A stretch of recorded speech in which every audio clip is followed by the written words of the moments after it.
आप सभी का सुपर कंसेप्ट क्लासेस में स्वागत है। और आज की इस वीडियो में मैं आप लोगों को क्लास 12 इकोनॉमिक्स के टॉप 40 इंपोर्टेंट एमसीक्यू क्वेश्चंस बताने वाला हूं, जो आप लोगों की एग्जाम के लिए बहुत ही ज्यादा इंपॉर्टेंट है और बिल्कुल इसी टाइप के क्वेश्चंस आप लोगों के एग्जाम में पूछे जाएंगे। तो आप लोग वीडियो पर कंप्लीट बने रहे। अगर आपको वीडियो पसंद आता है तो वीडियो को लाइक कर दीजिएगा और जितना हो सके इस वीडियो को अधिक से अधिक शेयर कर दीजिएगा ताकि हर एक तक ये वीडियो पहुंच जाए।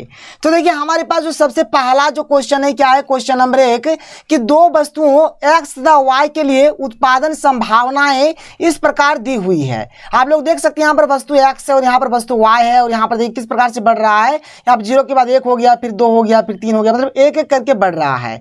नीचे अगर आप लोग देखेंगे देख लीजिए यहाँ पर 2-2 करके घट रहा है। देख सकते हैं आप लोग यहाँ पर 2-2 करके क्या हो रहा है, घट रहा है। मतलब ऊपर में एक करके बढ़ रहा है, नीचे में हमारा 2-2 करके घट रहा है। तो इस प्रकार का जब भी कंडीशन बनता है, इस कंडीशन में क्या होता है, जो हमारे यहाँ पर बनेगा, जो हमारा वक्र जो बनेगा किस प्रकार का बनेगा, तो ऋणात्मक ढाल तथा एक सरल रेखा बनेगा। कोई दिक्कत नहीं है, बात समझ में आ रहा है। तो यहाँ पर क्या हो जाएगी, जो क्वेश्चन नंबर 1 इसका बिल्कुल सही उत्तर हो जाएगा, ऑप्शन नंबर सी हो जाएगा। फटाफट नोट कर लीजिएगा। आगे बढ़ते हैं, क्वेश्चन नंबर 2 देख लेते हैं क्या है कि निम्नलिखित में से कौन अर्थव्यवस्था की एक केंद्रीय समस्या है। देखिए अर्थव्यवस्था का जो केंद्रीय समस्या है क्या क्या है, देखिए यहाँ पर 3 बात होता है। क्या बात है, देखिए बात को समझिएगा ध्यान से। मतलब क्या उत्पादन करना है, कैसे उत्पादन करना है और किसके लिए उत्पादन करना है, ये 3 समस्या होता है। तो यहाँ पर देख लीजिए ये तो होगा नहीं, ये भी होगा नहीं, ये भी होगा नहीं, तो होगा कौन वाला, किसके लिए उत्पादन हो। क्योंकि 3 चीज होता है, याद रखिएगा। क्या क्या, तो क्या उत्पादन करना है, कैसे उत्पादन करना है और किसके लिए उत्पादन करना है। ये 3 ही चीज होता है यहाँ पर अर्थव्यवस्था की केंद्रीय समस्या। तो ये जो 3 ऑप्शन ये होगा नहीं, ऑप्शन नंबर डी बिल्कुल हमारा राइट आंसर हो जाएगा। आगे बढ़ते हैं, अगला क्वेश्चन देख लेते हैं। क्वेश्चन नंबर 3 देख लीजिए। यहाँ पर क्वेश्चन नंबर 3 यहाँ पर क्या दिया गया है, जैसे आप लोग देख सकते हैं क्वेश्चन नंबर 3 के अर्थशास्त्र में शब्द व्यष्टि और समष्टि का प्रयोग सर्वप्रथम किस अर्थशास्त्री ने किया था। ये जो आपका व्यष्टि और ये जो आपका समष्टि अर्थशास्त्र है, ठीक है, ये जो शब्द है, इन शब्द का जो सर्वप्रथम जो प्रयोग क्या है, किन्होंने क्या है, आपको बताना है। तो सबसे पहले क्या है, रेगनर फ्रिस ने। तो ऑप्शन नंबर बी बिल्कुल राइट आंसर हो जाएगा। क्वेश्चन नंबर 4 क्या है, देख सकते हैं कि एक किसान खेती की जुताई के लिए ट्रैक्टर और हल बैल के बीच किसी एक तकनीक का चयन करता है। उसका यह चयन अर्थव्यवस्था की किस केंद्रीय समस्या से मेल खाता है। देखिए यहां पर मैंने आपको क्या बताया, सबसे पहले बताया जो आपका जो केंद्रीय समस्या होता है 3 प्रकार का होता है। क्या उत्पादन करना है, कैसे उत्पादन करना है और किसके लिए उत्पादन करना है।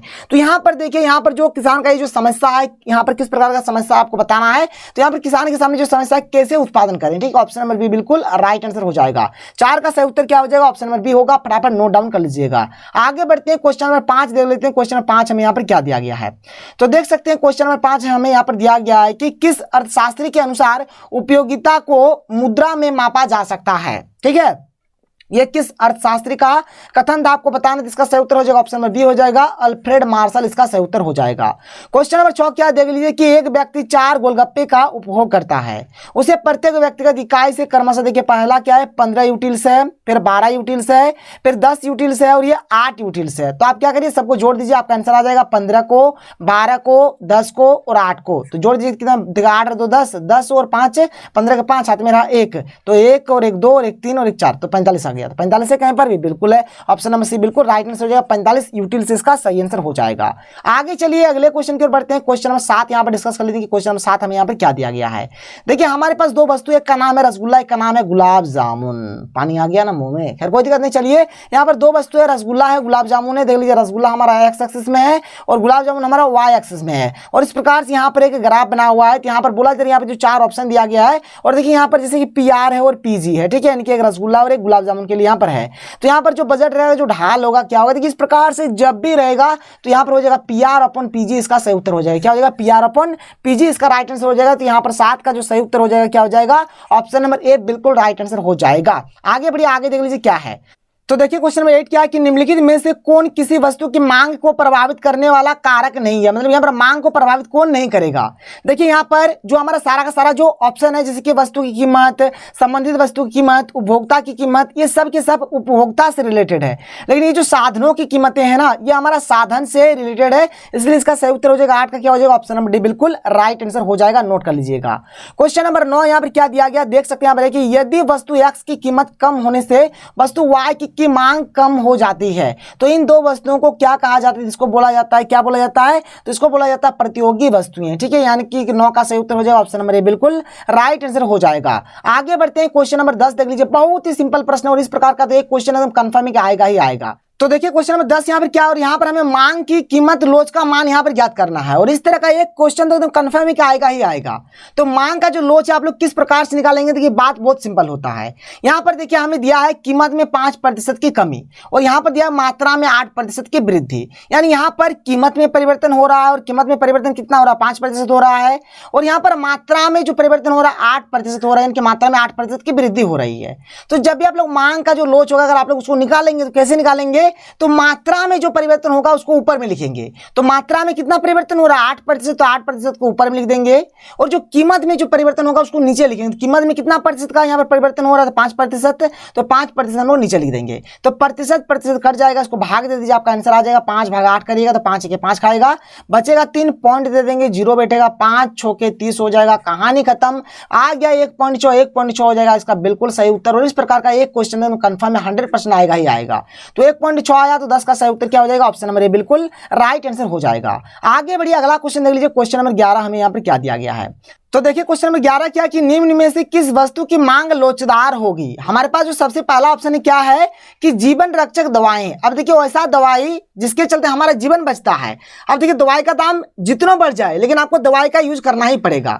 उसी प्रकार से जो नमक है, नमक का दाम भी जितना ही बढ़ जाए लेकिन नमक के बिना हम खाना नहीं बना सकते हैं। उसी प्रकार से माचिस है, माचिस का दाम जितना भी बढ़ जाए लेकिन हम लोग माचिस का यूज करेंगे क्योंकि इसके बिना हम लोग आग नहीं मतलब जला सकते हैं। तो यहाँ पर ये वाला आप लोग समझ सकते हैं। लेकिन यहाँ पर जो मांग की जो लोचदार होगी किसमें होगी, तो रेफ्रिजरेटर में होगी। क्योंकि देखिए अगर रेफ्रिजरेटर का अगर दाम बढ़ जाता है तो कोई जरूरी नहीं है कि इसका हम लोग यूज नहीं भी अगर करते हैं तब भी हमारा काम बन जाएगा। तो यहाँ पर इसलिए इसका क्वेश्चन नंबर 11 यहाँ पर जो है इसका जो सही उत्तर हो जाएगा क्या हो जाएगा, ऑप्शन नंबर डी बिल्कुल राइट आंसर हो जाएगा। आगे चलिए, मतलब क्वेश्चन नंबर 11 का डी हो गया, ठीक है। आगे चलिए, थोड़ा सा मेरा मुंह में थोड़ा घाव टाइप का हो गया इसलिए बोलने में थोड़ा सुविधा हो रहा है, लेकिन आप लोग मैनेज कर लीजिएगा। आप लोग यहाँ पर हर चीज को देख लीजिएगा। चलिए आगे आते हैं क्वेश्चन नंबर 12। देखिए क्वेश्चन नंबर 12 में क्या है, आपका एक ग्राफ बना हुआ है जो कि नीचे थोड़ा सा मिसप्रिंट से नीचे चल गया है। यहाँ पर एक बिंदु जी होगा और वहां पर जी में जो मांग का जो लोच का मान होगा कितना होगा आपको बताना है। और ऐसा तो एक क्वेश्चन 100% है क्या आएगा, एक क्वेश्चन आएगा 100%। मैं आपको पूरी कंसेप्ट बता दूंगा ताकि आपका किसी भी प्रकार कोई प्रॉब्लम ना हो, ठीक है। देख लीजिए ये हमारा ग्राफ है जो कि नीचे थोड़ा बना है, कोई दिक्कत नहीं है। अब बात को समझिएगा, यहाँ पर सबसे पहले क्या करता हूं मैं अपने से ग्राफ बनाता हूं ताकि आपका कंसेप्ट क्लियर हो जाए। देख लीजिए कुछ इस प्रकार से यहाँ पर हमारे ग्राफ बनने वाला है, ठीक है। इस प्रकार से देख लीजिएगा, कोई दिक्कत नहीं है। यहाँ पर मैं कलर भी थोड़ा चेंज कर देता हूँ, दूसरा कलर ले लेते हैं। चलिए इसी को ले लिया जाए, कोई दिक्कत नहीं है। चलिए यहाँ पर हम लोग क्या करते हैं, इस प्रकार से हम लोगों ने क्या किया, एक ग्राफ बना दिया, कोई दिक्कत नहीं है। अब बात को ध्यानपूर्वक समझिएगा, ठीक है। देखिए अगर बिंदु अगर हमारा यहाँ पर हो, बिंदु अगर हमारा यहाँ पर हो, तो देखिए अगर हमारा बिंदु अगर यहाँ पर होता है तो यहाँ पर जो मांग का जो लोच का जो मान हो जाएगा, यानी ईपी का जो मान हो जाएगा कितना हो जाएगा, 1 हो जाएगा, ठीक है। यहाँ पर होने से कितना होगा, 1 हो जाएगा। अब जैसे जैसे हम लोग ऊपर की ओर जाएंगे तो ईपी का मान क्या होता है, बढ़ते जाता है। और बढ़ते बढ़ते बढ़ते बढ़ते यहाँ तक आने के बाद क्या हो जाता है, ईपी का मान यहाँ पर क्या हो जाता है, अनंत हो जाता है। उसी प्रकार से जैसे जैसे हम लोग नीचे की ओर आते हैं तो ईपी का मान घटता जाता है और यहाँ पर आकर ईपी का मान हमारा कितना हो जाता है, 0 हो जाता है। अब देखिए यहाँ पर और 2 बिंदु होता है जहां से प्रश्न पूछा जाता है। तो देख लीजिए कौन कौन सा बिंदु, तो एक बिंदु हमारा ये वाला होता है, यहाँ पर भी हमारा हो सकता है, या फिर एक बिंदु ये होगा, मतलब यहाँ पर भी हमारा हो सकता है, कोई दिक्कत नहीं है। अगर यहाँ पर होगा ना तो ऊपर की ओर जाने से क्या होता है, ईपी का मान बढ़ता है। तो यहाँ पर क्या होता है, ईपी का जो मान है वो 1 से बड़ा हो जाता है। और जैसे जैसे हम लोग नीचे की ओर आते हैं तो यहाँ पर क्या होता है, ईपी का मान घटते जाता है। तो यहाँ पर क्या होता है, ईपी का जो मान होता है वो 1 से कम हो जाता है। बस इसी तरह से प्रश्न पूछा जाएगा। याद रखिए, ये जो मैंने चित्र बना दिया, इस चित्र को अगर आप लोग याद रखते हैं तो आप लोग हर एक क्वेश्चन को बना देंगे। अब यहाँ पर हमारा जो बिंदु है देख लीजिए, यहाँ पर है, इस जगह पर है, मतलब इस जगह पर है, इस जगह पर, ठीक है। ये बिंदु इस जगह पर है और इस जगह पर होने से क्या होता है, इस जगह पर होने से क्या होता है, ईपी का जो मान होता है वो 1 से बड़ा होता है। यानी यहाँ पर ईपी का जो मान हो जाएगा कितना हो जाएगा, 1 से अधिक हो जाएगा, वही होगा आपका आंसर। तो चलिए यहाँ पर फटाफट आप लोग लिख लीजिए कि यहाँ पर ईपी का जो मान होने वाला कितना होगा। तो ईपी का जो यहाँ पर वैल्यू क्या हो जाएगा, 1 से अधिक हो जाएगा, ठीक है। यहाँ पर 1 से अधिक हो जाएगा तो 12 का सही उत्तर हो गया, ऑप्शन नंबर डी हो गया। तो देखिए क्वेश्चन नंबर 13 क्या है कि किस प्रकार की वस्तु की कीमत बढ़ने पर उपभोक्ता उस वस्तु की अधिक मात्रा खरीदना चाहता है, जिसका हो जाएगा सही उत्तर गिफिन वस्तु हो जाएगा, ठीक है। ऑप्शन नंबर डी सही उत्तर हो जाएगा। क्वेश्चन नंबर 14 कि यदि एक उपभोक्ता एक वस्तु पर अपनी आय का एक बड़ा हिस्सा खर्च करता है तो उस वस्तु की मांग क्या होगी। तो इसका मांग हो जाएगा बेलोचदार हो जाएगा, ठीक है। कैसा हो जाएगा, बेलोचदार हो जाएगा। अभी मैंने आपको बताया कि लोचदार और बेलोचदार। आगे चलिए क्वेश्चन नंबर 15 क्या देख लीजिए कि औसत स्थिर लागत वक्र का आकार होता है, किस आकार का होता है। तो तो ये आयताकार परवलय होता है। आयताकार परवलय यानी कि 15 का सही उत्तर हो जाएगा ऑप्शन नंबर सी बिल्कुल राइट आंसर हो जाएगा। क्वेश्चन नंबर 16 यहाँ पर क्या दिया गया है आप लोग देख सकते हैं यहाँ पर कि परिवर्तित साधन का औसत उत्पाद बढ़ता है जब, कब बढ़ता है आपको बताना है। तो ये बढ़ता है जब हमारा सीमांत उत्पाद औसत उत्पाद से अधिक होता है तब बढ़ता है, यानी कि 16 का सही उत्तर क्या हो जाएगा ऑप्शन नंबर ए बिल्कुल सही आंसर हो जाएगा। आगे बढ़ते हैं, आगे देख लीजिए क्वेश्चन नंबर 17 यहाँ पर हमें क्या दिया गया है। तो क्वेश्चन नंबर 17 यहाँ पर हमें दिया गया है कि कुल उत्पादन अधिकतम होता है जब सीमांत उत्पादन का मान क्या होता है 0 होता है। तो 17 का सही उत्तर क्या हो जाएगा ऑप्शन नंबर ए बिल्कुल राइट आंसर हो जाएगा। क्वेश्चन नंबर यहाँ पर 18 देख लेते हैं कि क्वेश्चन नंबर 18 में क्या दिया गया है। तो क्वेश्चन नंबर 18 में यहाँ पर दिया गया है कि औसत उत्पाद का सूत्र क्या होगा। तो इसका जो सूत्र होता है क्या होता है टोटल प्रोडक्ट अपॉन क्या होता है क्वांटिटी होता है। तो टोटल प्रोडक्ट यानी कि टीपी हो जाएगा, क्वांटिटी यानी कि क्यू हो जाएगा। तो टीपी अपॉन क्यू यानी कि ऑप्शन नंबर ए बिल्कुल राइट आंसर हो जाएगा। क्वेश्चन नंबर 19 क्या है कि यदि कुल उत्पाद टीपी तथा परिवर्तित साधन की मात्रा क्यू है तो सीमांत उत्पाद का सूत्र होगा। तो यहाँ पर इसका सूत्र क्या हो जाएगा देख लीजिए, एक तो होता है आपका delta TP upon delta TP upon delta Q हो जाएगा, एक तो ये सूत्र होता है, और एक आपका इसका सूत्र होता है क्या होता है टीपीएन माइनस टीपीएन माइनस 1, ये भी सूत्र होता है, यह भी सूत्र होता है। तो ऑप्शन पे आपको देखना है कि यहाँ पर ऑप्शन में कौन सा दिया हुआ है। तो ऑप्शन में दिया हुआ है ये वाला यानी कि delta TP upon delta Q, तो ऑप्शन नंबर बी बिल्कुल सही आंसर हो जाएगा। आगे चलिए क्वेश्चन नंबर 20 यहाँ पर क्या देख लीजिए, यहाँ पर है कि जब औसत लागत सीमांत लागत से कम होती है तब औसत लागत क्या होता है। तो इस केस में औसत लागत क्या होता है बढ़ते जाता है, यानी कि बढ़ती है, ठीक है, बढ़ते जाएगा यहाँ पर। आगे चलिए आगे देख लीजिए क्वेश्चन नंबर 21, ठीक है। क्वेश्चन नंबर 21 क्या है देख लीजिए, ठीक है। क्वेश्चन नंबर 21 क्या है देखिए यहाँ पर कि परिवर्तनशील अनुपातों का नियम उत्पादन के कितने स्तर की व्याख्या करता है। तो ये 3 स्तर की व्याख्या करता है, ऑप्शन नंबर सी बिल्कुल सही हो जाएगा। क्वेश्चन नंबर 22 कि अल्पकालीन औसत लागत वक्र का आकार होता है कैसा होता है। तो यह यू आकार का होता है, यानी कि ऑप्शन नंबर बी बिल्कुल राइट आंसर हो जाएगा। क्वेश्चन नंबर 23 यहाँ पर क्या दिया गया देख लीजिए, निम्नलिखित में से कौन स्थिर लागत का एक उदाहरण है। तो स्थिर लागत का यहाँ पर उदाहरण को देखिए, स्थिर माने क्या जो कॉन्स्टेंट है, जो मतलब परिवर्तित नहीं हो रहा है। तो स्थायी कर्मचारी का वेतन, इसका वेतन एकदम फिक्स है, कोई दिक्कत नहीं है। क्वेश्चन नंबर 24 क्या देख सकते हैं कि औसत लागत और सीमांत लागत आपस में बराबर होती है जब औसत लागत क्या होता है, किस केस में ये आपस में बराबर होता है। तो जब क्या होता है न्यूनतम होता है तब ये आपस में बराबर हो जाता है। 24 का सही उत्तर क्या हो जाएगा ऑप्शन नंबर डी बिल्कुल राइट आंसर हो जाएगा। क्वेश्चन नंबर 25 यहाँ पर क्या देख सकते हैं, क्वेश्चन नंबर 25 को देख लीजिए यहाँ पर क्या दिया गया है। क्वेश्चन नंबर 25, तो क्वेश्चन नंबर 25 यहाँ पर दिया गया है कि किसी वस्तु की प्रति इकाई बिक्री से एक उत्पादक को प्राप्त राशि क्या कहलाती है, इसको बोला जाता है कुल आगम बोला जाता है। 25 का सही उत्तर क्या हो जाएगा ऑप्शन नंबर ए हो जाएगा। तो देखिए क्वेश्चन नंबर 26 क्या है कि कुल लागत यानी कि टीसी यानी कि टोटल कॉस्ट दिया हुआ है, कुल स्थिर लागत टीएफसी भी दिया है, कुल परिवर्तनशील लागत टीवीसी भी दिया है, और यहाँ पर कौन सा जो संबंध है जो रिलेशन है सत्य है आपको बताना है। देखिए यहाँ पर ये टोटल वाला है, तो टोटल वाला ये अकेले एक साइड में होता है, और ये जो टीएफसी और ये जो टीवीसी है ये एक साइड में होता है जोड़ करके, प्लस क्या हो जाएगा टीवीसी हो जाएगा। देखिए एक भी ऑप्शन इस प्रकार का नहीं है, तो करेंगे क्या, देखिए टीसी है रहने दीजिए। यहाँ पर जैसे आप देख सकते हैं यहाँ पर अगर हम लोग टीवीसी को अगर इधर लेंगे तो माइनस टीवीसी हो जाएगा, और इधर टीएफसी बचा रहेगा। तो देख लीजिए हमारा ये वाला आ रहा है, यानी कि टीएफसी बराबर क्या है टीसी माइनस टीवीसी है, यानी कि ऑप्शन नंबर डी बिल्कुल राइट आंसर हो जाएगा। ठीक है, यहाँ पर 26 का सही उत्तर क्या हो जाएगा ऑप्शन नंबर डी हो जाएगा। आगे चलते क्वेश्चन नंबर 27 देख लेते हैं। तो देख लीजिए यहाँ पर क्वेश्चन नंबर 27 हमें क्या दिया गया, फटाफट देख लीजिए यहाँ पर क्या क्या है। यहाँ पर है कि जब किसी वस्तु की मांग में वृद्धि होती है लेकिन पूर्ति में कोई परिवर्तन नहीं होता है तब संतुलन कीमत में क्या होता है। तो इस केस में क्या हो जाएगा वृद्धि होता है, ऑप्शन नंबर बी बिल्कुल राइट आंसर हो जाएगा। क्वेश्चन नंबर 28 कि यदि किसी वस्तु की मांग यानी कि डिमांड तथा पूर्ति यानी कि सप्लाई हो तो बाजार संतुलन की शर्त होगी। कब संतुलन में जितना डिमांड उतना सप्लाई, तो डी बराबर एस हो जाएगा, ऑप्शन नंबर बिल्कुल राइट आंसर हो जाएगा। 28 का सही उत्तर ऑप्शन नंबर ए हो जाएगा। क्वेश्चन नंबर 29 क्या है, किसी वस्तु का न्यूनतम समर्थन मूल्य बाजार मूल्य से या फिर के क्या होता है आपको बताना है। तो क्या होता है अधिक होता है, यानी कि ऑप्शन नंबर बी बिल्कुल राइट आंसर हो जाएगा। 29 का क्या हो जाएगा यहाँ पर ऑप्शन नंबर बी हो जाएगा। आगे चलिए आगे देख लेते हैं अगला जो प्रश्न है क्वेश्चन नंबर 30 यहाँ पर क्या दिया गया देख लीजिए। तो क्वेश्चन नंबर 30 यहाँ पर दिया गया कि निम्नलिखित में से कौन सा फलन पूर्ति के नियम को प्रदर्शित करता है। तो कौन वाला हो जाएगा, तो एस बराबर एफ ऑफ पी वाला हो जाएगा। एस बराबर एफ ऑफ पी है कहीं पर, बिल्कुल ऑप्शन नंबर ए इसका राइट आंसर हो जाएगा।